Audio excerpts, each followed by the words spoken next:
Hello everybody and welcome. In this video I will show you how to pair your headphones Sony with your Android device. You have to start by open settings, then go to connected devices, now click pair new device, and after that open the charging case and remove your headphones from the charging case. It should enter to pairing mode automatically, so we should see it at the device list.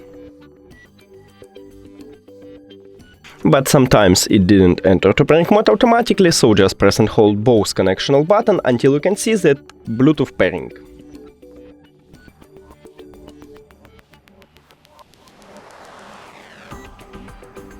Here we go, and now it entered to pairing mode.